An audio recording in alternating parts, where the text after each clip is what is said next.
اور اسی طریقے سے رشید احمد گنگوئی صاحب نے بھی اپنے بارے میں لکھا، انہوں نے کہا میں تو قسم اٹھا کے کہتا ہوں کہ اس وقت دنیا کی نجات موقوف ہے میری اتباع کے اوپر۔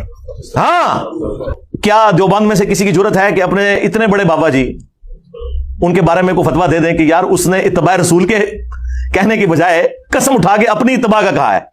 تو یہ تو سیدھا سیدھا جو ہے وہ دعوی نبوت ہو گیا ہے۔ تو وہ تعویل کریں گے کہ نہیں، دعوی نبوت نہیں ہے، مراد یہ کہ وہ یہ کہہ رہے تھے کہ میں قرآن و سنت کے مطابق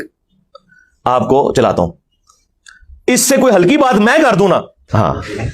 تو یہ میرے پیچھے پڑ جاتے ہیں۔ اچھا، اور میں خوش ہوتا ہوں۔ اچھا، لوگوں کے اوپر فتوے لگتے ہیں، لوگ پریشان ہوتے ہیں۔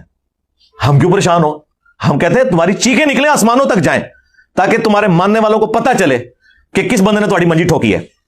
ہاں، اور پھر وہ میری ویڈیوز دیکھیں، پھر میں ان کو بتاؤں کہ تمہارے ایک ابے نے لا الہ الا اللہ اشرف علی رسول اللہ کو انڈورس کیا ہے اور ختم نبوت کانفرنسز کرا رہے ہیں اور اپنے ابوں نے ان کلموں کو انڈورس کیا ہوا ہے، دیوبندیوں کے بابا جی نے۔